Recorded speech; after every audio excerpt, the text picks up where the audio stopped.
Hola amigos, bienvenidos. ¿Cómo estamos todos? Vamos a irnos conectando en este live muy especial que tenemos con Alejandro Ibarra desde España, desde Sevilla. Ya estábamos empezando a platicar y ya dijimos, no, esto ya empezó el podcast antes de tiempo, así que hay que darle play directamente. Así que Alejandro, me gustaría por favor que te presentes a la gente un poquito de quién eres, un poquito de tu historia, que ya me estabas comentando que no eres español como podría llegar a pensarse. Estamos todos. Gracias, Luis. Gracias por la invitación y bueno, bienvenidos a todas las personas que están con nosotros conectadas en este momento. Es la primera vez que hago, un directo a través de mi sala Zoom, pero con alguien que me entrevista a mí. ¿Vale? Entonces, bueno, pero gracias, de verdad, gracias por la invitación. Encantado de estar contigo hoy. Domingo 17 de octubre, terminando la semana de concienciación del TOC. Gracias por la invitación y bienvenidos a todos los que se van conectando en este momento. Son aproximadamente 12, 13 personas. Sí, comentar.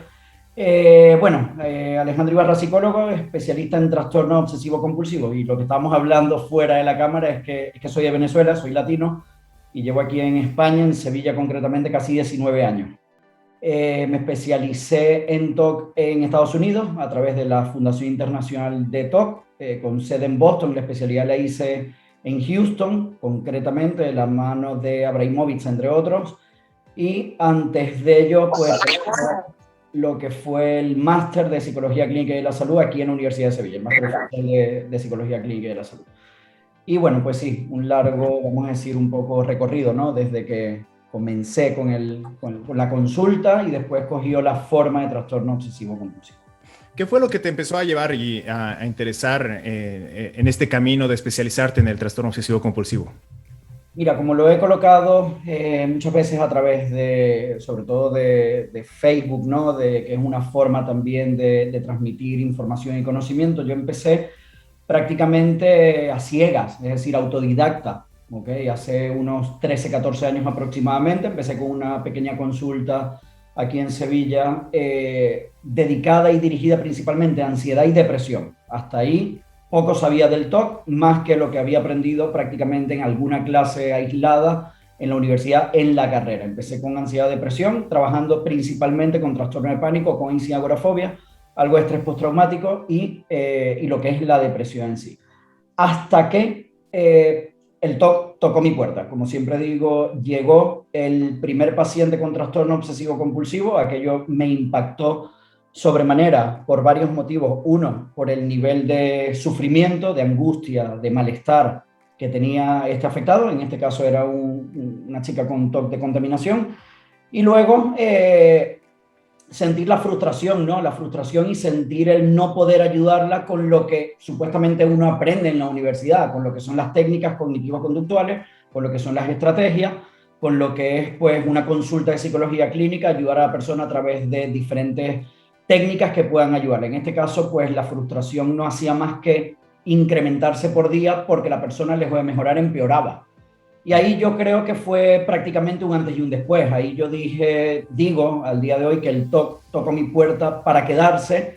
No lo he vivido, no lo he sufrido en primera persona en el sentido con algún familiar cercano, con un hijo o algo, pero eso pienso que no me quita, por supuesto, ni vocación ni entrega, y no me permite no conocer el TOC en profundidad, porque luego he ido desarrollando pues mi carrera únicamente con el trastorno obsesivo compulsivo. Entonces, desde que el TOC tocó mi puerta, me enamoré del TOC en cuanto a lo que era reto se refiere, en cuanto a que todo lo aprendido no valía y no me funcionaba absolutamente para nada.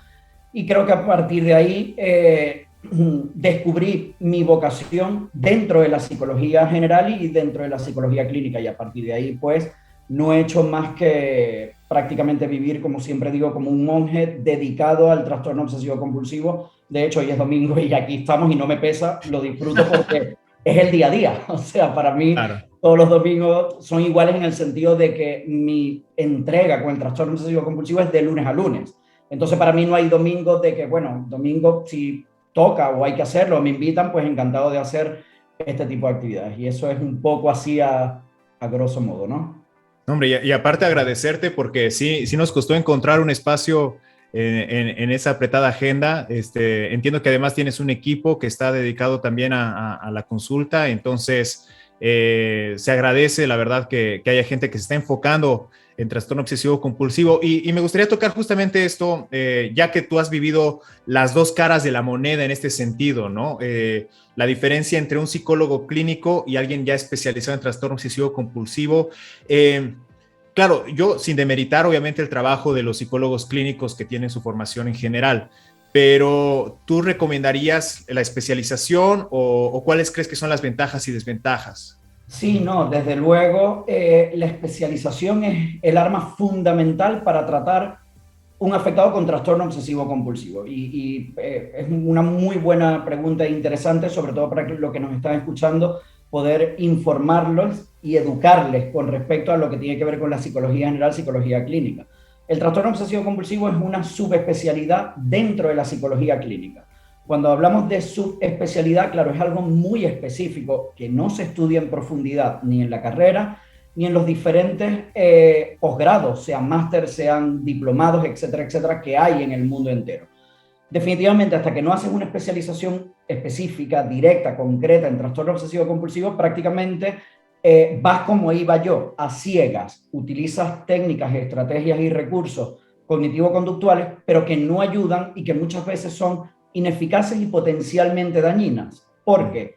Lejos de ayudar, lo que hacen muchas veces es empeorar la sintomatología clínica. Entonces, muchas veces es preferible no hacer nada que utilizar una técnica cognitivo-conductual con un afectado con trastorno obsesivo-compulsivo, porque puede empeorar los síntomas, cosa que no pasa con un afectado con depresión, por ejemplo.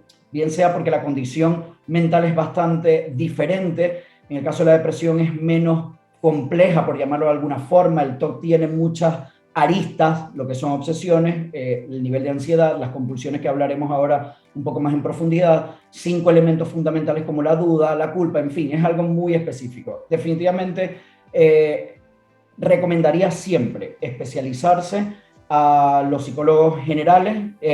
Un psicólogo clínico, aunque pueda tener mucho conocimiento de psicología en general, no tiene, y yo pasé por eso, puedo hablar en primera persona porque pasé con eso, tener muchos conocimientos de psicología clínica o de psicología general y no tanto en trastorno obsesivo compulsivo. Entonces, definitivamente hay muchas diferencias y siempre es preferible, sobre todo, insisto, con trastorno obsesivo compulsivo, porque luego hay muchas estrategias cognitivo-conductuales que funcionan para el estrés postraumático, por ejemplo, que aunque sigue siendo el tratamiento de primera elección lo que es la exposición prolongada, pues a lo mejor en algunos casos utiliza algunas otras técnicas y el afectado mejora, pero en TOC no, en TOC empeora, hay más rituales, hay más obsesiones, hay más nivel de angustia, hay más disfuncionalidad por parte del afectado, etcétera, etcétera. Entonces, creo que la especialidad es necesaria, es prácticamente obligatoria y más bien, incluso añado más, sería una irresponsabilidad por parte de psicólogos clínicos, psicólogos más generalistas,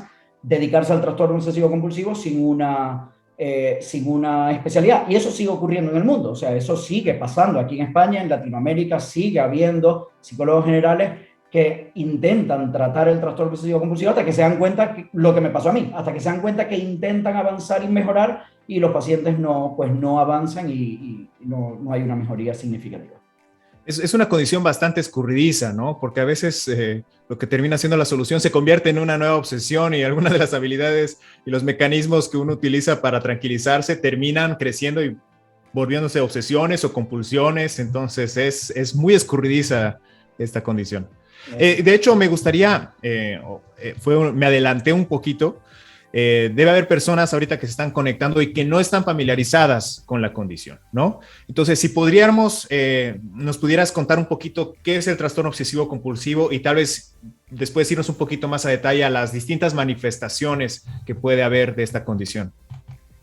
Sí, el trastorno obsesivo compulsivo, bueno, es un trastorno único, es un trastorno muy específico. Se creía que era un trastorno de ansiedad hasta hace pocos años y por el componente ansiógeno. Como hay ansiedad, entonces forma parte de la categoría de los trastornos de ansiedad, hasta que el DSM-5 lo ha sacado ya como una categoría única, un trastorno único y al mismo tiempo con un tratamiento único, un tratamiento muy específico. Y no es otra cosa que, pues, ideas, imágenes, pensamientos, sensaciones, cualquier tipo de estímulo que llegue a la mente de la persona, prácticamente se introduce, asalta la mente de la persona sin que la persona quiera o desee. En este intento de la persona de intentar rechazarlo, bloquearlo, expulsarlo, etcétera, etcétera, pues la obsesión viene con bastante más fuerza y la persona tiene que empezar a idear mecanismos que se le llaman compulsiones, que pueden ser motoras, físicas o mentales, para reducir el malestar que le genera la propia obsesión o el propio pensamiento. A veces no es pensamiento, a veces puede ser una idea, cualquier disparador, puede ser una imagen, puede ser una sensación, puede ser cualquier cosa que llegue a la mente, pero que al fin y al cabo tenga tres elementos fundamentales, que es duración, intensidad y frecuencia. Es decir, tiempo que dura ese estímulo en tu mente, el nivel de malestar o ansiedad, angustia, duda, miedo, etcétera, etcétera, que te genera, y lo que es la frecuencia, el número de veces que va llegando a lo largo del día. Las obsesiones siempre son muy frecuentes. De hecho, vamos viendo mejoría cuando hay una reducción de estos tres parámetros, lo que es la duración, intensidad y frecuencia. A eso en líneas generales se le llama trastorno obsesivo compulsivo. Como vemos, es algo muy específico y no tanto lo específico por la manifestación clínica que tiene, porque desde ese punto de vista es como muy sencillo. Bueno, cualquier idea que llegue a la mente genera ansiedad y la persona tiene que hacer una compulsión. Vale, muy fácil. El problema es los tipos de TOC, las diferentes compulsiones que existen y lo complejo luego de la ecuación, porque el TOC, yo lo llamo el cáncer de la mente en el sentido de que su crecimiento es muy acelerado, es decir, desde que llega una idea que es egodistónica quiere decir que va en contra de la voluntad, de la moralidad de la persona, en contra de los valores, principios, esta idea se atasca y se desarrolla muy rápido en la mente de la persona. Si cualquier persona que no sufre trastorno obsesivo compulsivo le llega una idea y rápidamente pudiera, por un mecanismo, vamos a decir, sano, normal o adaptativo, expulsarla, no genera ansiedad, no hay problema. Pero en el caso del afectado con TOC, al haber una vulnerabilidad, esta persona pues se engancha con la idea y empiezan los mecanismos para poder reducir esa ansiedad que genera la propia idea. Dos cosas. Uno, la ansiedad que genera la propia idea, y dos, intentar bloquear la propia, lo que es la idea en sí. Entonces, claro, se vuelve todo un entramado muy complejo dentro de la mente. En el momento que tú intentas explicarlo tanto a ti mismo, porque no sabes lo que te ocurre, como a tus familiares, como a un psicólogo general, lo que estamos hablando al principio, un psicólogo clínico, resulta bastante difícil y complejo de entenderlo y luego de tratarlo. O sea, es difícil de entender, sobre todo cuando son ideas, o a lo mejor con contenido sexual, un poco más desagradables, que luego hablaremos de ellas, porque los más conocidos, pues contaminación con rituales de limpieza. Entonces, bueno, como hay algo físico, en cierta forma se comprende un poco más. Pero claro, hay muchas ideas que son muy heterogéneas, muy distintas en sus manifestaciones clínicas, que siguen sorprendiendo pues, a la comunidad TOC y a la sociedad actual. Entonces, es muy difícil como de ponerle nombre y sobre todo de encauzarlo, encaminarlo para crear un tratamiento que funcione. Entonces, claro, el afectado definitivamente está perdido en el sentido de que hasta que no llega a manos de un especialista, pues toda esa batería de síntomas no solamente se va complejizando, sino que le va quitando áreas de su vida en cuanto a funcionalidad se refiere. Es decir, el ser humano como tal, o la persona afectada, empieza a funcionar mucho peor. Es decir, empieza ya no a rendir en los estudios, ya no a tener ganas y motivación por trabajar, por salir, por socializar, empieza a perderle el sentido en líneas generales a la vida, a la hora de un proyecto, ilusión, empieza a perder, también va acompañado de síntomas depresivos. Entonces, todo esto hace que las áreas de funcionalidad de la persona se vean muy afectadas hasta que prácticamente, y hemos tenido muchos casos en la consulta, donde la persona prácticamente está en cama, o sea, prácticamente desahuciada en cama, sin poder salir, sin poder trabajar, sin poder hacer absolutamente nada, con medicación para poder dormir, para no experimentar el sufrimiento propio de los síntomas, ¿no? De los síntomas, llamando síntomas, obsesiones y compulsiones. Wow, de hecho me puse un poco emocional cuando empezaste a decir los síntomas porque me llevó mucho a una fase, cuando el TOC en mi vida estaba dominando cada área. Tuve que dejar el segundo semestre de la carrera por cosas tan ridículas como regresarme a la mitad de la clase a revisar si no había dejado la puerta abierta y iban a entrar a matar a toda mi familia por mi responsabilidad, y lavarme, salir de clase cada 5 minutos porque toqué el banquillo y quién sabe qué tocó eso, y es como lo describes, empieza a limitarte la vida, empieza a hacerse más pequeño hasta que empieza a ser el único lugar seguro que tienes tu cama, y ahorita también estoy luchando un poquito con eso. De hecho, ahorita estoy mientras hago esta transmisión, no realicé mi ritual normal de venir a la calle y desinfectarme completamente, así que ahorita estoy así un poquito haciendo terapia contigo en vivo. Estás exponiéndote en vivo Ah, ahora mismo, sí, totalmente. entonces, hablemos un poquito de las manifestaciones, de las múltiples manifestaciones que tiene el TOC, tal vez algunos de los subtipos, que hace que esto sea tan complicado, ¿no? O sea, no es como, podríamos llamarlo incluso el coronavirus de la mente, porque el coronavirus cuando empezó era de que no, pues si tienes catarro, que si tienes tos, que si no tienes tos, que si tienes fiebre, pero puedes no tener fiebre, pero se puede manifestar de muchas maneras. Efectivamente, sí, los síntomas, hay una manifestación clínica muy heterogénea y los síntomas van mutando, es decir, los tipos más conocidos, ¿no? Los que de alguna manera las películas, el cine, el teatro, etcétera, etcétera, nos han acercado, pues es a lo que tú has experimentado, lo que es el TOC de contaminación con rituales de limpieza, porque es algo más físico, más visible, el TOC de comprobación, lo que es la comprobación de una puerta, una estufa, la vitrocerámica o la cocina, pues para no evitar pues una catástrofe, etcétera, etcétera. Orden y simetría, que es un tipo de TOC también físico-motor, que de alguna manera las películas lo han mostrado, y el perfeccionismo, ¿no? En múltiples también películas, pues son los 4 tipos de TOC motores donde quizás podemos comprender un poco más cómo funciona todo esto. Pero claro, de unos años para acá, de muchos años, porque esto a veces llegan afectados nuevos o de Latinoamérica, de aquí a España, entonces, claro, no conocía tu trabajo. Bueno, pues igual que yo no conozco el trabajo de un profesional hasta que no lo busco, lo encuentro y comienzo a ver un poco, pues cuál ha sido el desarrollo en su carrera, ¿no? Entonces, claro, el TOC no es nuevo para mí y los tipos han ido, nosotros en nuestra consulta en 5 Alejandro Ibarra, mi equipo y yo, poco a poco a lo largo de los años, hemos ido aprendiendo en profundidad más del TOC y sobre todo de algunas manifestaciones clínicas menos conocidas, como lo son los TOC puros, a lo que se le llama TOC como el lado invisible del trastorno obsesivo compulsivo, porque son los afectados o aquellos donde no hay rituales motores y sí rituales mentales. En muchos casos, por ejemplo, el TOC de pederastia o pedofilia, el TOC supersticioso mágico, el TOC de homosexualidad, el TOC de amor relacional, el TOC de daño a sí mismo o a otros. Entonces, claro, hasta que de alguna manera no comenzamos a estudiarlo en profundidad y a verlo directamente en persona, un día, otro día, una hora, otra hora, no sabíamos que existía este tipo de TOC. Los 4 principales más conocidos, lo que son motores, pues de alguna manera todos los conocíamos. Pero sí hay una manifestación clínica muy fuerte y sobre todo muy frecuente, al menos en nuestra consulta, donde el TOC puro prácticamente pasa a ser un protagonista. Es decir, nuestra consulta, quizás el 60-70% de la consulta son afectados con TOC puro y otro 30-40% pues TOC con rituales motores o combinaciones, ¿no? Lo que es la combinación entre ritual motor y ritual mental. Entonces, claro, estos tipos diferentes de TOC han sido el gran quebradero de cabeza dentro de la psicología moderna. No hay información en español que merezca la pena, que pueda mostrarte, enseñarte, informarte algo nuevo para tratarlo o para saber que te ocurre esto. Toda la información está en inglés y pues ha sido un quebradero de cabeza en el sentido de que hasta que no hemos profundizado, vamos a decir, no hemos abierto una ventana al mundo. Claro, hace 13, 14 años, cuando yo empiezo con todo esto, no estaba tan desarrollado Internet, no existía Facebook, de hecho, no estaba tan desarrollado lo que era Google, YouTube, el primer vídeo se hizo en el año 2005.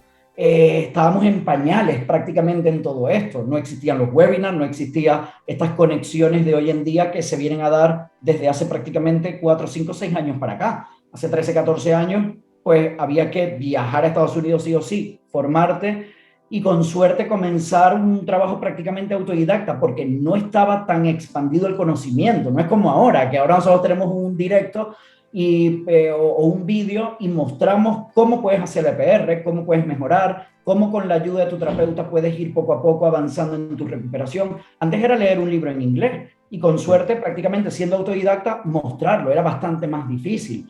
La tecnología ha llegado para quedarse y ha abierto como la ventana al mundo con respecto al conocimiento en general y concretamente al trastorno obsesivo compulsivo. Entonces, claro, al día de hoy, gracias a esa tecnología, gracias obviamente a lo que es la dedicación, el compromiso y todo esto, pues hemos podido en nuestro espacio, mi equipo y yo, ayudar a cientos de afectados a recuperarse, y ya no solo eso, sino a identificar los síntomas, Luis, que es una cosa muy compleja, tú que lo has vivido en primera persona, o sea, cuando no sabes ni siquiera cómo explicar lo que te ocurre, empiezas a dar vueltas por diferentes terapeutas, psicólogos en tu ciudad, en tu país, todo el mundo te dice, bueno, en el peor de los casos tienes trastorno obsesivo compulsivo, pero no te dan una solución al problema, no tienes una estrategia, como decir, bueno, hago esto, simplemente vas a la consulta, expones tu problema, te desahogas, haces terapia hablada, vuelves a la semana con el mismo problema incrementado en dos, multiplicado en dos y así sucesivamente. Entonces, la verdad que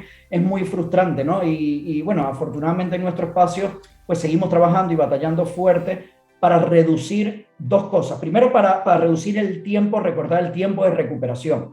Porque si tenemos un afectado que tarda año y medio, pero podemos ayudarlo en un año, esos 6 meses de menos de sufrimiento es un mundo cuando hablamos de trastorno obsesivo compulsivo. Entonces aquí el tiempo sí es importante, el diagnóstico precoz es muy importante, comenzar la exposición con prevención y respuesta, que ahora hablaremos más en profundidad de eso, que es el tratamiento de primera elección, rápidamente es muy importante, y por supuesto ponerte en manos de la persona adecuada también. Entonces es un conjunto de elementos que te van a ayudar al fin y al cabo a que esto sea una pesadilla pasada y pasajera y puedas obtener una calidad de vida óptima, funcional, productiva, como siempre la habías deseado, sin estar atrapado mentalmente o sin ser presa o víctima de los síntomas del trastorno obsesivo compulsivo. Buenísimo. Muchísimas gracias Alejandro. Hago una pequeña pausa para decirle a la gente que se pueden, y si quieren, podemos, como estamos en vivo, y si quieren aprovechar que tenemos aquí a Alejandro, pueden hacer las preguntas en la sección de comentarios del vivo del blog. Si lo están viendo en otra página, si lo están viendo tal vez desde la página de Alejandro, háganlo por favor desde el link original para que podamos ver sus comentarios, y también la gente que está conectada aquí al Zoom. Recordarles, por favor, que mantengan su micrófono y cámara apagados, y pueden en la sección de chat realizar las preguntas que quieran hacerlo, y vamos a tratar de resolver la mayor cantidad en el tiempo que tenemos disponible. Angie, que está en controles, te voy a pedir que me dejes entrar. Voy a entrar con mi celular y para poder tener acceso aquí al chat y poder ver los comentarios de las personas que nos están acompañando. Entonces, espero que nos escuchen. Y después de esta pequeña pausa, quería preguntarte, Alejandro, muy bien, ya tenemos estas condiciones. Tal vez me gustaría hablar un poquito del TOC puro, porque ese, como mencionaste, es uno de los menos conocidos. Por lo general, por la representación en medios, pues estamos, nomás déjame salir de aquí. Listo.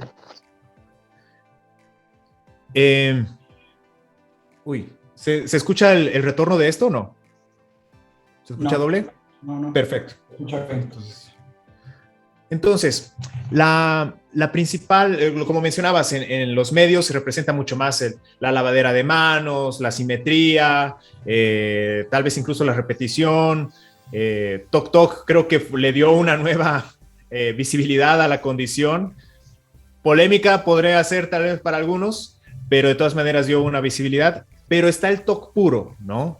¿Podrías hablarnos un poquito más de qué es el TOC puro? Sí, con mucho gusto. Mira, el TOC puro no es algo que no es nuevo. Lo que pasa es que, una vez más, como todo lo que tiene que ver con trastorno obsesivo compulsivo, poco a poco vamos aprendiendo cada vez más. Y esto es un día a día. Esto no es de que tenemos todo aprendido ya y lo ponemos para el afectado. Nosotros seguimos aprendiendo día a día, seguimos actualizándonos. Entonces, el TOC puro nosotros lo conocimos hace aproximadamente unos 10, 12 años atrás, ¿vale? Pero tenemos conocimiento de que en Estados Unidos se viene hablando del TOC puro desde hace unos 25 años. De hecho, hay un psicólogo muy reconocido, el doctor Steven Phillips en Nueva York, que es uno de los es prácticamente el que bautizó el TOC puro como TOC puro, precisamente porque en su consulta llegaban muchos afectados del mundo entero cuando no existía internet, y la forma de ayudar a afectados era mediante vía telefónica, de que experimentaban manifestaciones clínicas mentales y no motoras. Entonces, claro, teníamos que de alguna manera también ponerle un nombre para poder ayudar al afectado a identificar esos síntomas. ¿Ok? A eso se le llamó TOC puro, aquel afectado donde no hay rituales motores o físicos y sí mentales, porque son rituales que no se ven. De hecho, nosotros podemos estar hablando y estoy seguro que aquí en la conexión hay afectados que sufren TOC puro, ¿ok? Y no lo vemos, no porque no veamos la cámara, sino porque está dentro de la mente y es muy difícil detectar, en el sentido de que la persona está haciendo convulsiones mentales constantemente. Esto no lo vemos, esto es invisible. Entonces, claro, la persona puede pasar horas y horas haciendo rituales mentales, es decir, batallando obsesión, compulsión mental, y estar en una clase perfectamente de anatomía, porque hemos tenido y tenemos médicos o estudiantes de medicina, médicos que están operando y están rumiando, por ejemplo, ¿ok? O sea, esto es una realidad, y lejos de ponernos las manos en la cabeza, estamos para precisamente informar a la población general y a la comunidad TOC de que esto existe y sobre todo de que hay un tratamiento eficaz. Entonces, dentro de esta línea de TOC puro, tenemos diferentes tipos, ¿ok? Entonces, bueno, lo comentamos ahora hace un rato. TOC puro es todo aquel afectado que no tenga rituales motores y sí mentales, ¿ok? Entonces, pues está el TOC de pues, orientación sexual, amor relacional, más o menos lo que hemos poco a poco descrito, ¿no? Entonces, claro, en nuestra consulta yo soy un enamorado del TOC puro, y no porque los TOC o el afectado o en este caso el tipo motor no me gusta, sino porque como había o hay, sigue habiendo una carencia, una necesidad, un vacío en cuanto a TOC puro, pues cuando yo pasé por dos fases dentro de mi carrera profesional. Una, cuando empecé con el trastorno obsesivo compulsivo, que vi al primer afectado con TOC en vivo, presencial, con TOC de contaminación, que era en esa época pues un TOC severo, y sigue siendo un TOC severo. Vemos afectados con manos pues con cortes, con manos sangrantes, muy irritadas, con dermatitis atópica, lo que son consecuencias físicas del trastorno obsesivo compulsivo. Eso fue un antes y un después. Y la segunda etapa, la segunda parte de mi carrera y de cómo llegó el TOC a mi vida fue con el TOC puro. Es decir, ver al primer afectado con TOC de amor relacional, pues nos hizo obviamente investigar, estudiar y comprender cómo funcionaba varias cosas, cómo funcionaba el trastorno obsesivo compulsivo en general, cómo funcionaban las manifestaciones clínicas en la mente de la persona de forma concreta y específica, cómo funcionaba el TOC de amor relacional, por ejemplo, en líneas generales, en el afectado que lo sufre, cómo eran las diferentes compulsiones generales y específicas que cada afectado iba haciendo. Entonces, claro, esto nos abrió la puerta al mundo en cuanto a intentar crear una solución al problema de cientos de miles de afectados del mundo entero. En este momento, mi equipo y yo ya desde hace muchos años atendemos afectados, estamos en España, en Sevilla, pero atendemos afectados de todas partes del mundo, de países que ni siquiera conocíamos, o ciudades o localidades que ni siquiera habíamos escuchado, que gracias a la tecnología de Internet, pues se han acercado al tratamiento adecuado. Entonces, esas dos partes de mi carrera, ya la más actual con respecto al TOC puro, pues ha hecho con la ayuda, precisamente lo que hemos estado hablando, de un Facebook en directo, de un canal de YouTube desde el año 2012, que viene funcionando mi canal de YouTube cerca de 10 años, con lo que es la ayuda pues de toda la información que vamos compartiendo, hemos acercado al afectado al camino correcto de la recuperación y claro, le hemos dado voz y solución al problema a cientos de miles de personas que han sufrido en silencio, que ni siquiera sabía lo que les ocurría. O sea, no sabía lo que les ocurría y mucho menos cuando han ido al psicólogo le han dado una solución al problema. En algunos casos han dicho, no tienes TOC porque no te lavas las manos, no compras la puerta, no haces rituales de repetición, no eres perfeccionista o tienes características de perfeccionismo, pero tú no haces un ritual de perfeccionismo, por lo cual lo tuyo no es TOC. Si tienes que salir del armario porque eres gay, hazlo. Si tienes que dejar a tu pareja porque no la quieres, hazlo. Si de alguna forma tienes que hacer un ritual de este y este, no pasa nada por hacerlo. O sea, no le daban solución al problema que realmente tenía el afectado por desconocimiento en este caso, ¿no? Entonces, bueno, eso ha hecho poco a poco a lo largo de los años que nos adentremos, profundicemos y que sigamos estudiando, ¿no? Estudiando lo que es el TOC puro y sigamos afinando, ¿no? Porque esto, como digo, es un camino y muchas veces es como una labor de cirujano, ¿no? O sea, tienes que ir afinando el tratamiento, afinando las manifestaciones del TOC, ir ajustando también la EPR, porque aunque es simple, es muy compleja. Y todo eso es bonito en el sentido de que es un día a día que nunca te aburres, o sea, nunca te aburres porque siempre hay un reto por delante, ¿no? Pero definitivamente para eso tienes que sentirlo, es decir, tienes que querer hacerlo, porque si no tienes vocación, pues a las 4, 5, 6 horas que lo haces vas a estar decepcionado, vas a estar cansado, vas a estar quemado, no te va a satisfacer.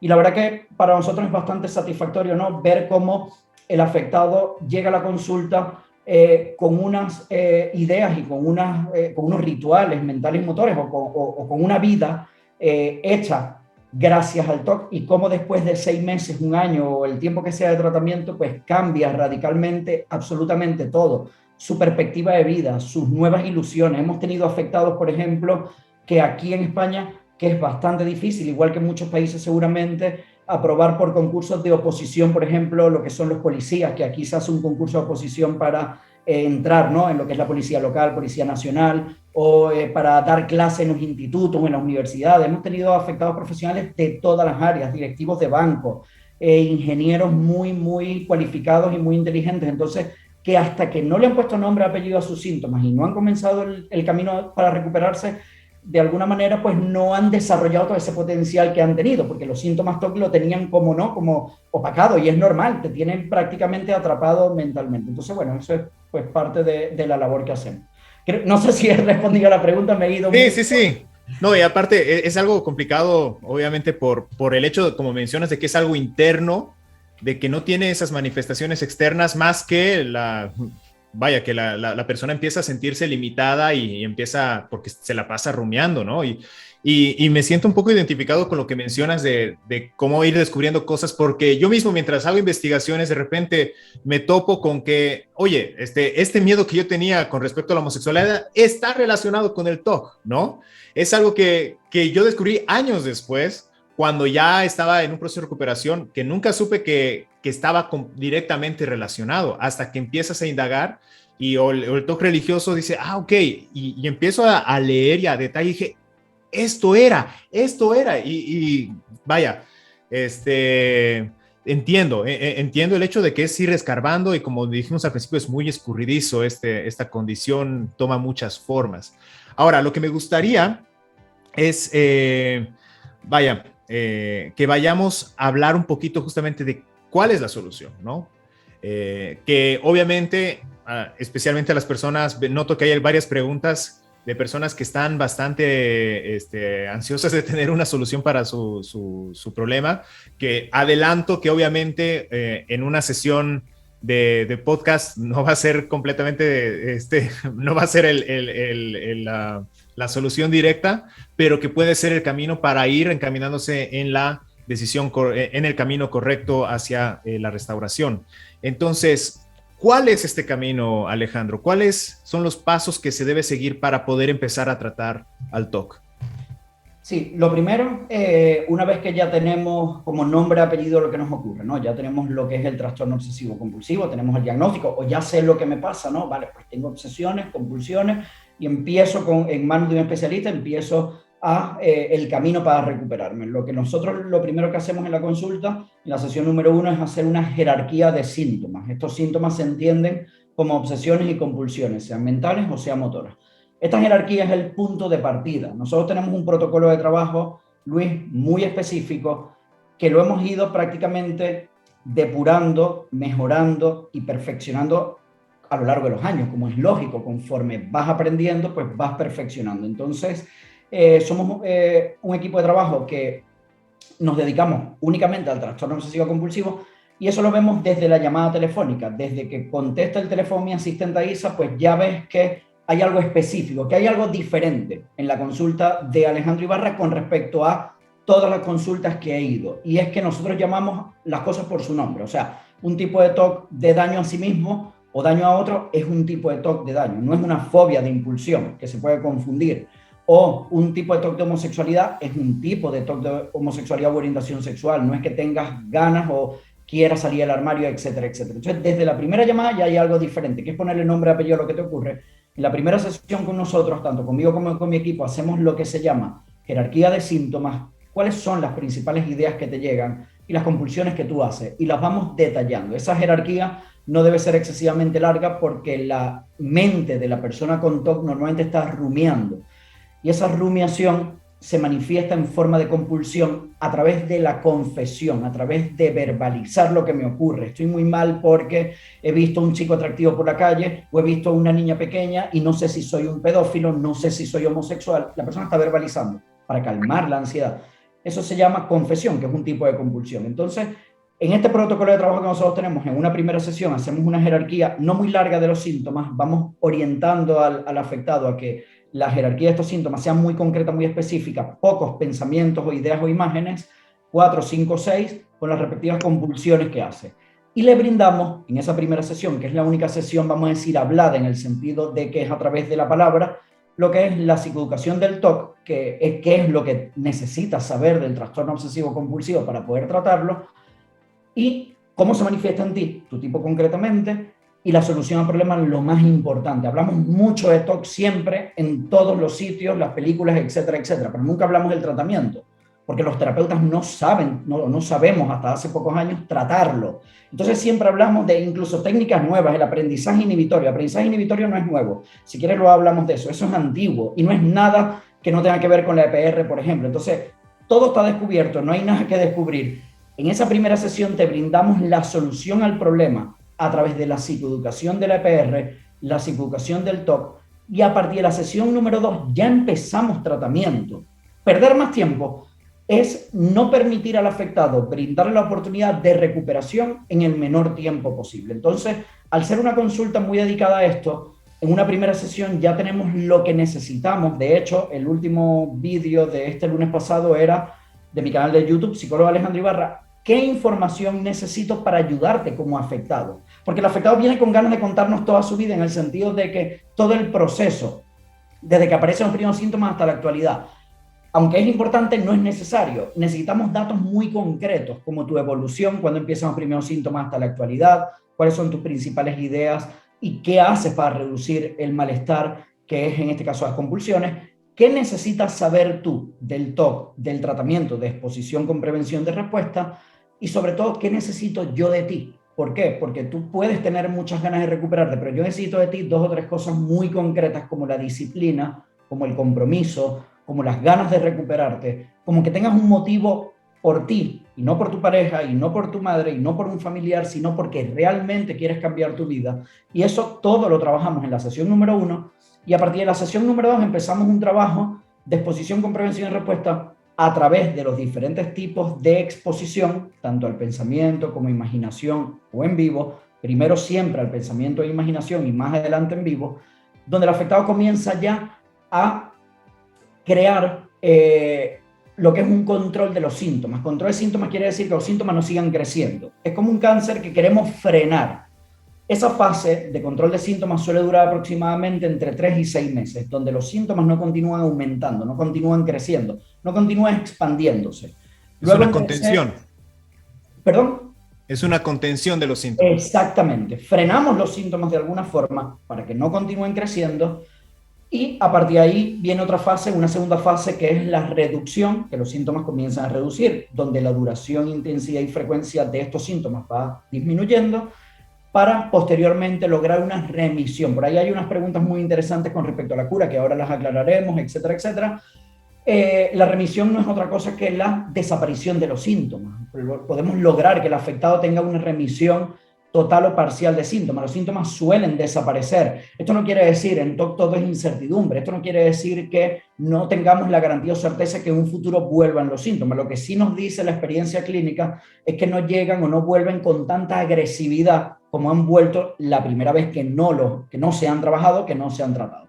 Entonces, estas 3 fases de control, reducción y posterior remisión se va desarrollando a través de lo que es la exposición con prevención y respuesta, que es el nombre que recibe el tratamiento de primera elección. Es decir, tenemos la llave para la solución al problema. La EPR ha sido prácticamente el antes y el después dentro del trastorno obsesivo compulsivo, porque ha sido la solución a problemas de millones de afectados que han sufrido lo que es esta condición, lo que es el trastorno obsesivo compulsivo, y está muy por encima, no solamente en cuanto a evidencia científica, estudios, etcétera, etcétera, sino a cuanto lo que es demostrar la eficacia en el día a día con cientos y cientos de afectados, como en nuestro espacio a través del EPR. De hecho, nosotros en nuestra consulta solamente trabajamos con tratamientos basados en la evidencia, como exposición con prevención de respuesta, y en fases avanzadas de recuperación, como terapia de aceptación y compromiso, o el uso de metáforas, o mindfulness, por ejemplo, pero ya en fase más avanzada de recuperación. Pero lo que es el gordo, lo que es el grueso, lo que es el tratamiento de primera elección para ayudar al afectado a salir poco a poco de la espiral mental donde se encuentra, y controlando, reduciendo los síntomas, es exposición con prevención de respuesta. Esto Podríamos, tal vez, un ejemplo de EPR para poder aclarar un poquito a la gente y que pueda darse una idea de qué es concretamente. Sí, por ejemplo, hay diferentes tipos de exposición. Exposición no es otra, EPR significa exposición con prevención de respuesta. ¿A qué nos referimos o a qué se le llama exposición con prevención de respuesta? Exposición es enfrentarse a un estímulo temido. Si yo tengo aquí este boli, que es un estímulo temido que me da miedo, ¿ok? Enfrentarme quiere decir mirarlo de frente prácticamente, bien sea tocándolo, bien sea mirándolo de frente. A esto se le llama exponerme, enfrentarme a un estímulo. En este caso el boli, por ejemplo. A eso se llama exposición. Prevención de respuesta quiere decir no hacer la compulsión o el ritual mental o motor, o lo que es lo mismo, no hacer nada para calmar el miedo. Si, por ejemplo, en este caso, la obsesión es tocar el boli y yo cuando lo toco, mi compulsión es ir a lavarme las manos, la prevención de respuesta quiere decir que yo tendría que tocar el boli sin el lavado de manos. A priori simple, pero muy complejo, porque si fuera tan simple, entonces a través de la ayuda de los vídeos, ni siquiera la persona tendría que conectarse en sesión, porque ahora mismo no hacemos nada presencial en nuestra consulta, todo online. Entonces, la persona no tendría que conectarse, porque sería autodidacta, y aunque ha habido algún caso aislado de la persona que pues, ha escrito, Alejandro, con tus vídeos me he recuperado, perfecto, pero no es la mayoría, son casos aislados, son casos tocados, entre comillas, con una varita mágica, en el sentido de que no es la media. Entonces, a esta técnica que se le llama exposición con prevención de respuesta, que no es otra cosa que enfrentarme a ese miedo que yo tengo sin realizar la compulsión, es lo que poco a poco, con la práctica, con el entrenamiento y con la ayuda de un terapeuta que esté concretamente formado en esta área, me va a ir poco a poco ayudando a salir de lo que es la cárcel mental. ¿Por qué? Porque la persona tiene miedo, bien sea a tocar un objeto, bien sea a ser homosexual, bien sea a tener un pensamiento de hacerle daño a alguien. Pero cuando yo me voy enfrentando a este objeto, sencillamente por habituación, ¿ok? Y por ir tolerando, por ir acostumbrándome a esa ansiedad, ese objeto deja de ser temido. Llamamos objeto, llamamos estímulo, sea el que sea. Puede ser un pensamiento, puede ser una imagen, puede ser lo que sea que llegue a la mente. Y claro, conforme voy practicando, si yo todos los días me siento aquí en esta silla y toco el boli que le tenía miedo y he hecho prevención de respuesta, no me lavo las manos, al cabo de 3 días, 6 días, 9 días, podemos garantizar que le voy a tener menos miedo a este boli y no voy a necesitar de hacer el ritual motor, que en este caso es lavado de manos, para poder disminuir este malestar. Es decir, me voy a habituar al boli y el boli ya lo voy a introducir en mi día a día, es decir, ya lo voy a coger, agarrar sin pensar para escribir o para hacer cualquier cosa, por poner un ejemplo.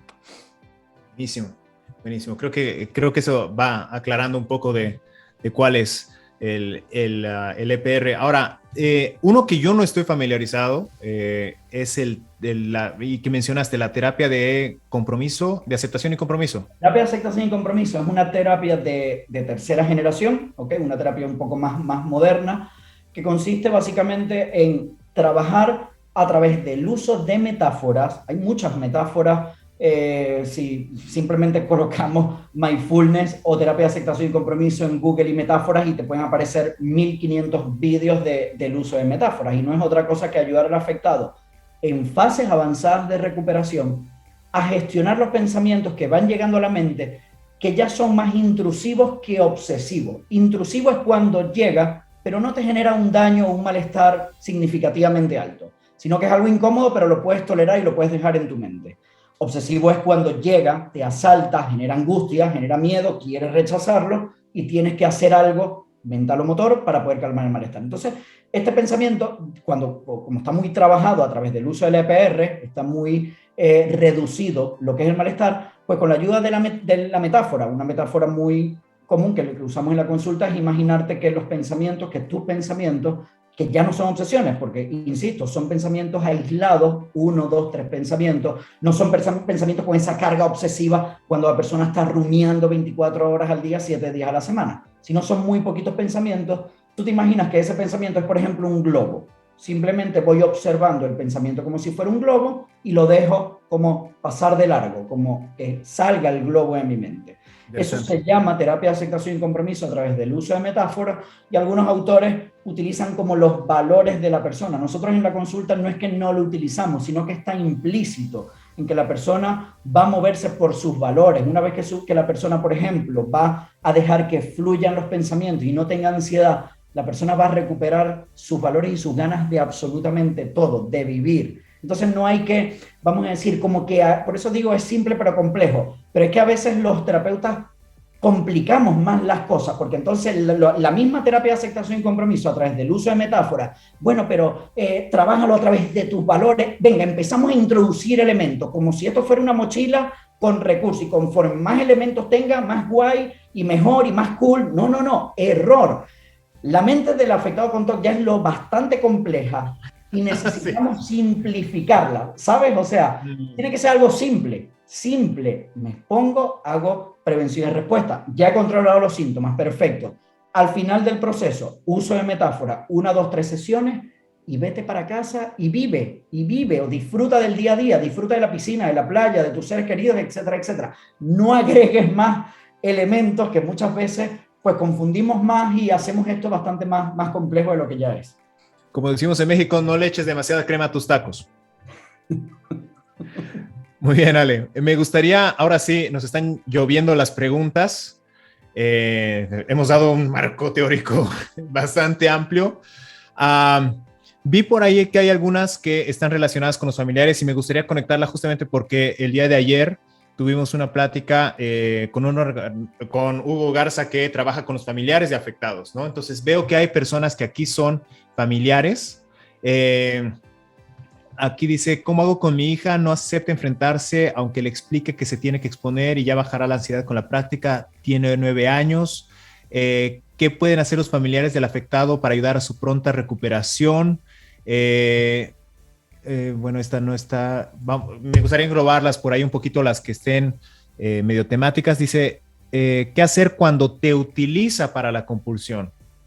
Convencerle de que no lo haga o a través de la distracción. Aquí es una persona que supongo que su familiar lo utiliza a ella para realizar la compulsión y ella no sabe si colaborarle, no colaborarle, si va a empeorar la condición. Entonces, un poquito...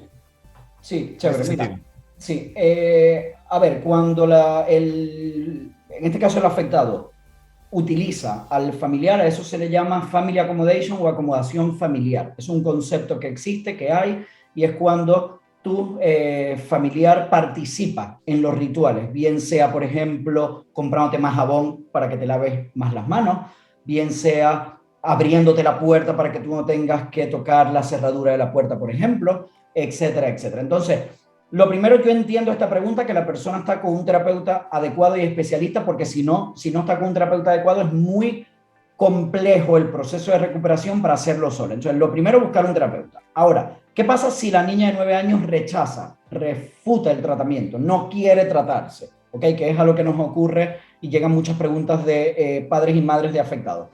Lo primero, como siempre digo, muchas veces por desconocimiento, es decir, la niña, en este caso de 9 años, lo ideal sería que conozca lo que le ocurre.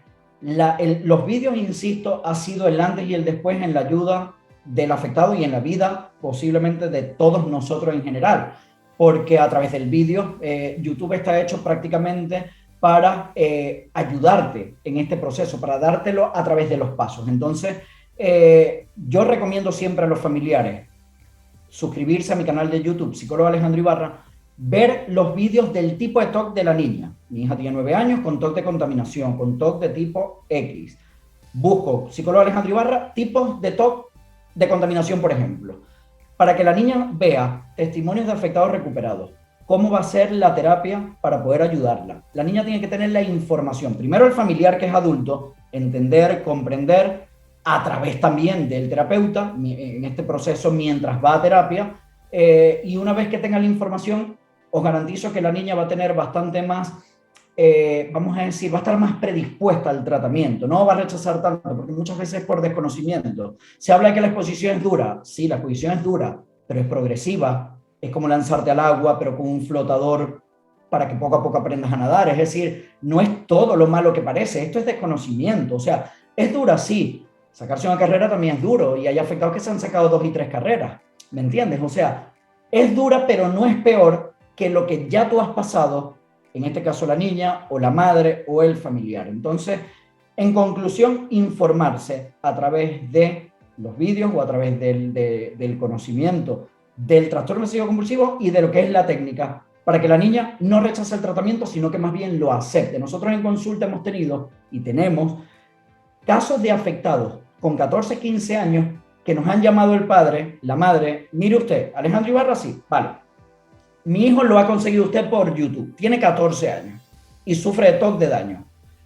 Yo no sé quién es usted, me va a perdonar, a mí me dijo mi hijo, busca a este hombre para que me ayude, que es el que me puede ayudar. Y a lo mejor la persona está en México o está en Estados Unidos y es de habla hispana, etcétera, etcétera. Entonces, los vídeos han acercado a muchos afectados a recuperarse y principalmente identificar los síntomas. Entonces, creo que eso es una buena estrategia para comenzar.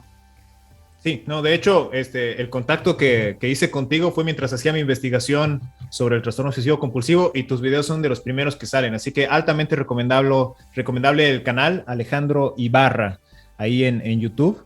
Vamos a otra pregunta. ¿El TOC puede mutar y hacerte dudar para que compulsiones una y otra vez? Parece que me engaña, pero siempre es el miedo al mismo tema. Bueno, perdón, vamos a ir a esta pregunta un poquito más adelante. Ahora, el rol de los familiares, sé que ya lo mencionaste, pero digamos, aparte de la búsqueda en YouTube, ¿cuál sería la recomendación, digamos, un kit de primeros auxilios para las personas que nos están escuchando? Hay 2 tipos de familiares. Lo primero, los que colaboran y los que sabotean.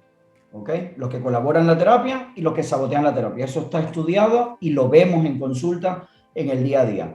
Nuestro aliado siempre es el que colabora, no el que sabotea. ¿Y por qué esto? Porque normalmente cuando hablamos de salud mental, todo es como muy tabú, todo es muy pues difícil de entender. Como mi hija, mi hijo, si le hemos dado todo, los mejores colegios, las mejores universidades, la mejor todo, tiene esto. Señora, le ha tocado, esto no es otra cosa que esto llamado de esta forma y tiene solución al problema. Entonces, 2 tipos de familiares, los que colaboran y los que sabotean. Nos unimos a los que colaboran porque va a ser de alguna manera precisamente como nuestros ojos en la casa de la persona para ayudarla con las tareas de exposición. Esto es muy importante porque siempre va a haber un padre o una madre que entiende muy bien el trastorno y lo que le ocurre a la hija y el otro todo lo contrario. De hecho, hay recuperados que han aprobado oposiciones, que están trabajando y tal, y siguen creyendo que mi hija, que tiene 30 años actualmente y que se recuperó cuando tenía 22, tenía tonterías en su cabeza en esa época por la adolescencia o por la universidad. O sea, no terminan de comprender que esto existe, que es severo en cuanto a consecuencias se refiere y que tiene nombre y apellido. Entonces, lo primero, con los familiares, preferiblemente que sean colaboradores de la terapia y no saboteadores, y a partir de ahí que ayuden al afectado, al ser querido, siempre digo, al familiar, y además se lo digo así de claro, pues yo soy muy directo con esto porque volvemos a lo mismo, o sea, con trastorno obsesivo compulsivo no puedes ir con rodeo, es algo muy severo que rápidamente te genera mucha angustia y te mete en una cama, entonces hay que ir muy concretamente. Siempre digo al familiar, mira, ¿quieres ayudarme? Lo único que tienes que hacer es que tu hijo se conecte, nada más, yo hago el resto junto con él. Ya está, cuando yo te necesito te voy a mandar a llamar. O sea, y he tenido familiares de afectados que los he invitado a salir de la consulta porque sabotean el tratamiento. Entonces, lo primero es ver qué familiar es, si es colaborador o saboteador en el sentido de que entiende o no el problema. Y tenemos familiares que sabotean resistentes. Esto quiere decir que no han comprendido el trastorno, no lo comprenden y nunca lo van a comprender. Estos los dejamos a un lado porque van a interferir en la terapia del afectado. Nuestro paciente es el afectado y la recuperación es del afectado. Que una vez que el afectado se recupere, como consecuencia, el núcleo familiar va a funcionar mucho mejor. Ojo con eso, pero principalmente el afectado, para que luego toda la familia vaya funcionando con menos rituales, con menos ansiedad, viendo al afectado sonreír, viendo al afectado con nuevas ilusiones, etcétera, etcétera. Buenísimo, buenísimo. Y clave lo que mencionas. La familia tiene un rol, puede colaborar o puede estorbar. Impresionante. Eh, Aquí una pregunta que hasta cierto punto es el título de esta plática y creo que sería bueno charlarlo. Dice, ¿este trastorno tiene cura? O sea, y bueno, y obviamente creo que no estaríamos acá si no tuviera cura, estaríamos perdiendo el tiempo. Pero sí, me gustaría que pudieras hablar un poquito de cuál es el rango de éxito, tal vez, cuáles son las expectativas que uno puede tener al entrar en terapia. ¿Serán algunos los que se recuperan? ¿Le Mira, tocará la lotería? sí, esta es una pregunta que a mí me encanta, de mis preferidas en el sentido de que primero no hablamos de cura en trastorno obsesivo compulsivo, hablamos de remisión de síntomas, no la vemos como una enfermedad y sí como un trastorno, y cuando es trastorno es un desorden, quiere decir que entre comillas se ordena, es decir, hay una remisión de síntomas, que los síntomas desaparecen y la persona puede tener vida muy, muy funcional, es decir, vida prácticamente normal, lo que entendemos por normalidad en el sentido de que personas que tienen ilusión y lo que hemos hablado, ¿no? De estudiar, trabajar, etcétera, etcétera. Entonces, no hablamos de cura y sí de remisión de síntomas. Ahora, porcentaje. Esto es muy importante porque hay especial, es como todo, Luis, o sea, podemos ir a cirujanos cardiovasculares muy buenos y muy malos, y es así, y esto es una realidad en cuanto a la medicina, que siempre pongo ejemplos, en mi caso concretamente porque soy hijo de médico, padre, madre y mi hermana mayor, entonces siempre he visto lo que es la ciencia médica, y hay pues cirujanos muy buenos, muy malos, hay eminencias muy reconocidos que son buenísimos, hay otros que dicen ser eminencias y no lo son, en fin, hay de todo. Entonces, ¿qué ocurre en cuanto a la cura? O sea, no se habla de cura y sí de remisión de síntomas. Bien, porcentaje de éxito. Por lo menos en nuestra consulta hablamos por encima de un 60 y 80%, que en TOC es mucho. Ahora, ¿qué pasa?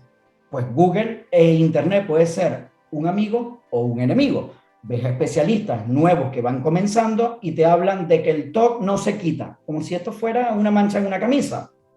No, o sea, primero ese no es el vocabulario del lenguaje y no se habla de que no se quita. O sea, esto ni se quita ni no se quita, no.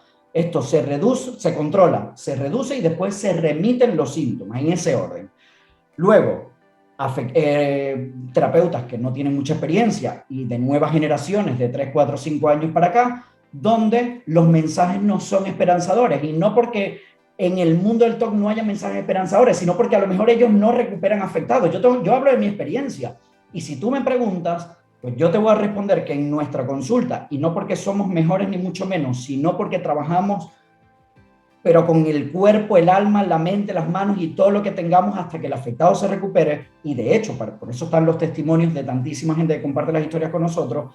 Existe entre un 60 y 80% de recuperación. De hecho, presentamos estos datos de los últimos 3 años en el Congreso Internacional de Trastorno Obsesivo Compulsivo, ahora en septiembre, que fue online, y presentamos todos los datos de la consulta, es decir, 518 afectados tratados el año anterior, por encima del 70-80% recuperados, cuántos fueron de cada tipo de TOC, cuántos estaban semanal, cuántos a 15 días, de los últimos 3 años, como si fuera una auditoría, como si tú vas a un contable para que te haga una auditoría de tus números. Pues nosotros hicimos la consulta de los últimos 3 años. Y estos son datos de estudios importantísimos, porque normalmente los estudios lo hacen con muestras de 60 80 afectados. Sin embargo, la muestra nuestra es de 300, 400, 500. Entonces podemos hablar de recuperados. Luego tienes otros vídeos de asociaciones, de otro tipo de instituciones donde dicen, tenemos 3 tipos de afectados, o 3 como categorías.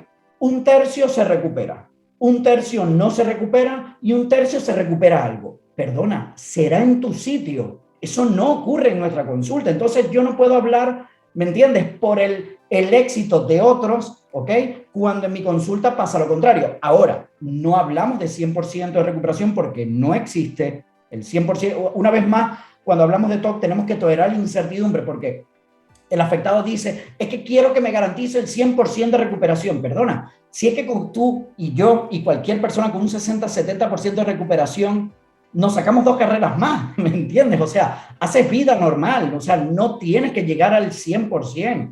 Eso es propio de la obsesión. Tengo que recuperarme un 100%. Eso no existe, eso es como tener una vida perfecta. No hay vidas perfectas. Lo importante es que tú puedas controlar y manejar tus síntomas, que estés con remisión de síntomas 1, 2, 5, 10, 15 años sin síntomas, que eso es una pasada y una gozada cuando hablamos de salud mental, y que en caso de que el TOC vuelva a tocar tu puerta, tengas los recursos y las herramientas para poder enfrentarte a él, que por ahí creo que vi una pregunta, en caso de que vuelva. En caso de que vuelva, tú vuelves a exponerte a los síntomas y es que en muchísimo menos tiempo, si la primera vez que te has recuperado tardas un año, año y medio, a lo mejor con 2, 3, 4 exposiciones aisladas en esa segunda fase ya no tienes síntomas, porque hay un músculo mental. El músculo mental es que el cerebro y la mente tienen esa capacidad para que si llega el pensamiento salga de la mente, propio de la EPR, propio de la exposición con prevención y respuesta, que es un beneficio además de la EPR. Wow.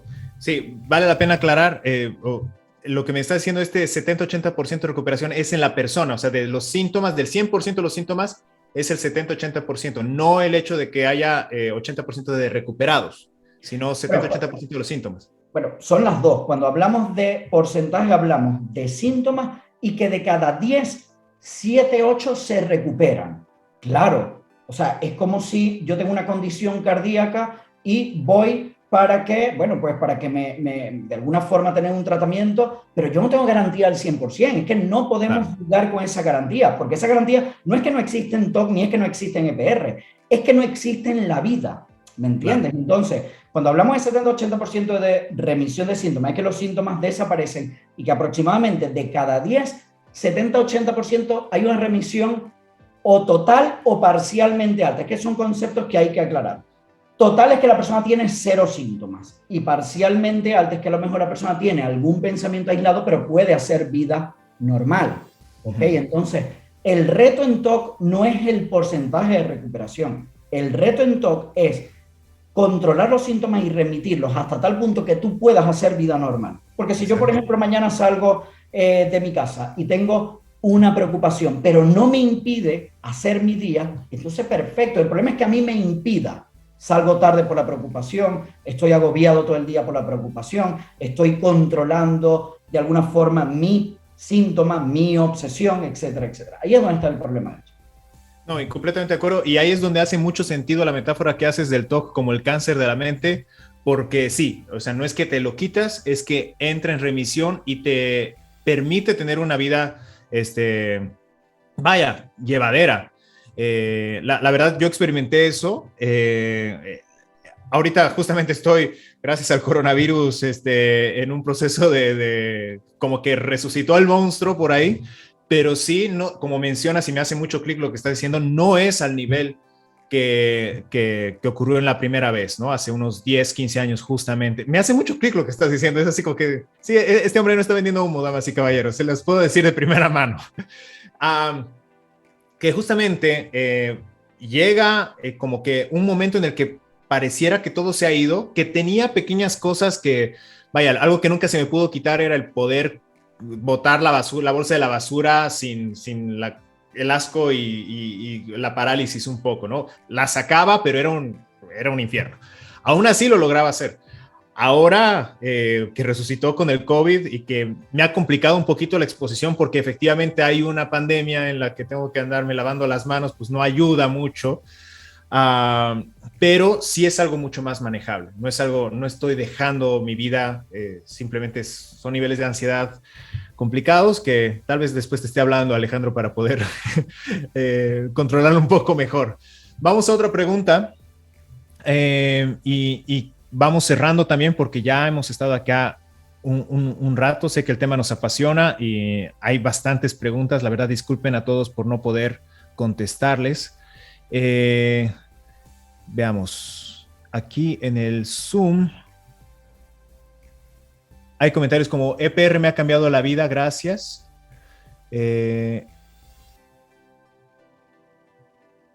Bueno, justamente lo que mencionabas de la cuestión de la remisión.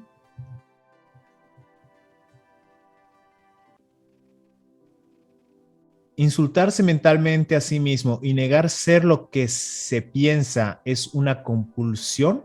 Es posible. Negar a ser lo que piensas, es decir, estás como negando el pensamiento que llega a la mente, sí, de alguna forma estás bloqueando el pensamiento. Tendría que ser todo lo contrario, conectar con el pensamiento que llega sin realizar nada para reducir ese malestar, que sería una exposición al pensamiento. Súper. Sí, supongo que hay cosas que de repente uno se empieza a cuestionar también de, ¿será el TOC? ¿No será el TOC? ¿Esto es normal? ¿Esto no es normal? Y creo que ahí mismo uno empieza a enredarse con sus propios pensamientos, ¿no? Aquí uno confía en el proceso y en ustedes sí se puede lograr. Se necesita de un buen terapeuta experto en TOC, familiares que apoyen a full y que el paciente ponga todo de su parte. Muy valioso ese comentario. Ahora, nos piden que hablemos un poquito del TOC metafísico. Okay.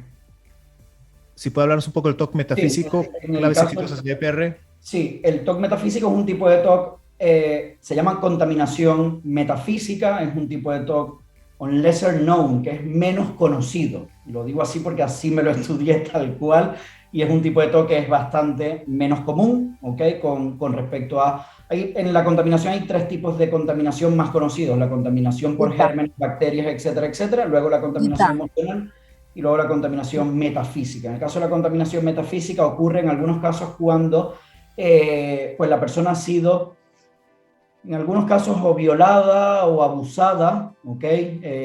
Vejada, abusada sexualmente, por un familiar, ¿ok?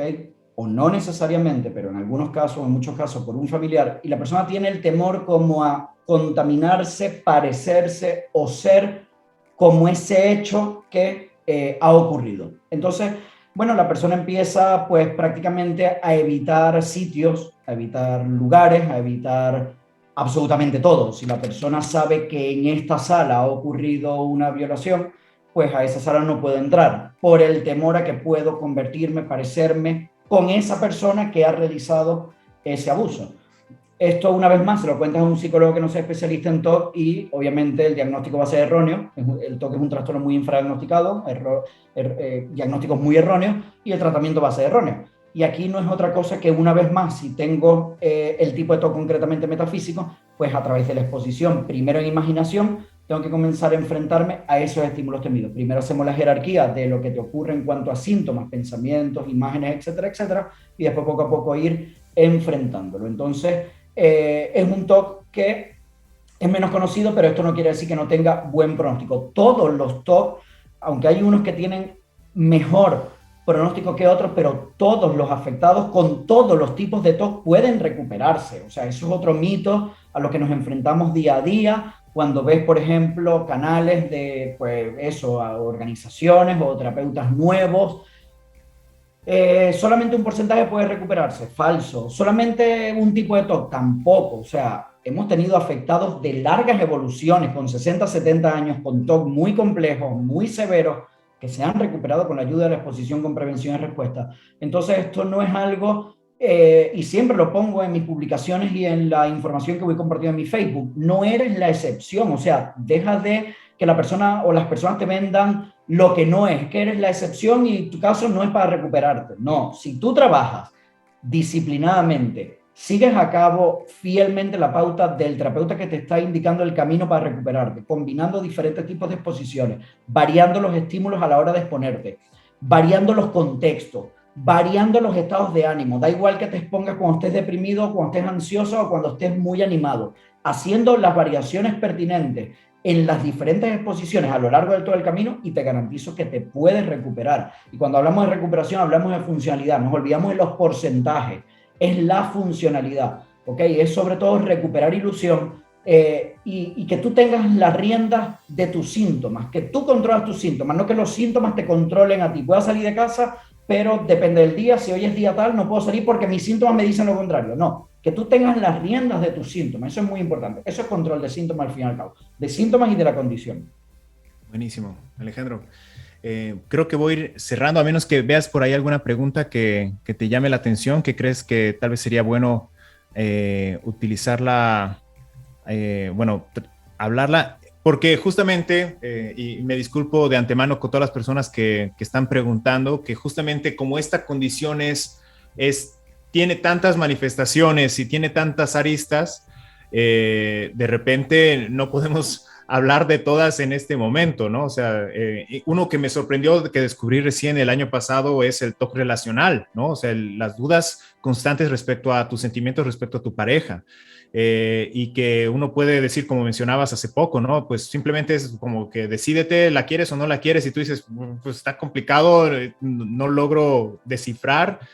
Y algo que al menos a mí me pasa es de repente preguntarme, ok, ¿qué parte de mí es real? ¿No? O sea, que este pensamiento, como es algo que está ocurriendo dentro de tu cerebro, te empiezas a cuestionar a ti mismo de, pucha, ¿realmente seré esto? ¿Es mi TOC? Para los que somos religiosos, ¿es Dios hablándome? Y se vuelve una mezcolanza que empieza a dudar mucho de ti mismo y te empieza a generar mucha incertidumbre en general. Entonces, una disculpa por adelantado a todos. De todas maneras, les menciono, el canal de Alejandro tiene varios temas en los que incluso de los que hemos tocado los puede tratar a mayor profundidad porque está hablando exclusivamente de ese tema en clips de 5 o 10 minutos y de todas maneras pues está el contacto ahí de Alejandro para que puedan ir y hacer la consulta y de su equipo y puedan buscarlo o en todo caso especialistas relacionados con el trastorno obsesivo compulsivo. Y nada, Alejandro, no sé si quieras mencionar algo para irnos despidiendo y cerrando este tiempo. Sí, gracias Luis por la oportunidad de estar contigo y con todas las personas que se han conectado el día de hoy, por la invitación y por seguirme y por estar al tanto, ¿no? de toda esta información con respecto al trastorno obsesivo compulsivo, un tema bastante actual, bastante complejo y bueno, y sobre todo muchas veces confuso, ¿no? Entonces este tipo de actividades la verdad que es de agradecer con personas, en este caso tú que estás en Latinoamérica, ¿no? Para abrir un poquito también la ventana con respecto a la información de primera mano allí en los países de Latinoamérica, Venezuela, Colombia, Perú, Bolivia, Chile, Ecuador, etcétera, etcétera, México también, etcétera, etcétera. Y con respecto a los afectados, siempre me gusta brindar un mensaje de esperanza, pero sin un falso positivo. No es mi característica. El que me conoce de cerca sabe que yo más bien por mi forma de ser tiendo al pesimismo, pero en TOC siempre me gusta sobre todo una esperanza. Es decir, la persona que está lidiando con sus síntomas, la persona que está batallando, pueden recuperarse con trabajo. O sea, a lo mejor están o en las manos erróneas o siguiendo a los profesionales o a las organizaciones inadecuadas. La IOCDF tiene en este caso, un directorio, ¿ok? De psicólogos especialistas en el mundo entero, por estado en Estados Unidos y luego también en Latinoamérica. Pero ya no solo eso, los afectados con TOC son sumamente inteligentes y de hecho lo estoy comprobando contigo, Luis, una persona muy valiosa, muy válida, muy inteligente.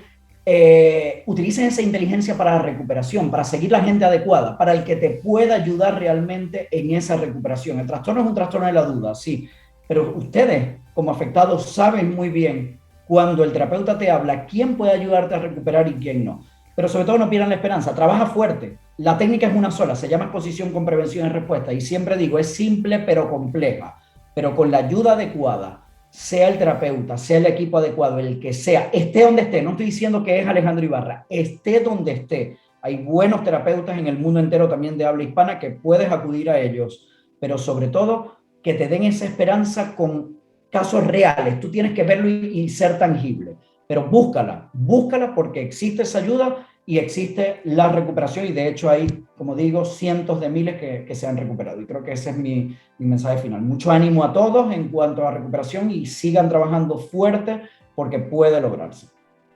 Buenísimo. Muchísimas gracias por esas palabras, Alejandro. Muchísimas gracias también por la labor que realizas tú y tu equipo.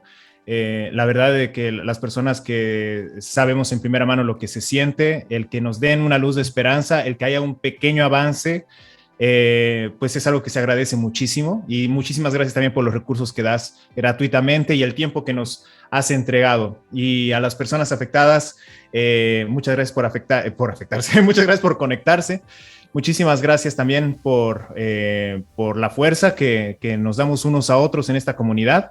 Creo que solamente entre nosotros podemos entender completamente lo difícil que es la frustración, a veces que la gente no logre comprender qué es lo que te está pasando, pero decirles no están solos. Habemos varios por ahí que estamos todavía en la lucha y sí se puede. Y los dejo con esta frase justamente de Joseph Campbell que dice, y hablando justamente de la prevención de respuesta, el tesoro que tanto buscas está en la cueva que tanto temes entrar. Así que ánimo gente, exige valentía, pero sí se puede, hay esperanza. Alejandro, muchísimas gracias. Gracias Luis. Un saludo a todos. Gracias a todos.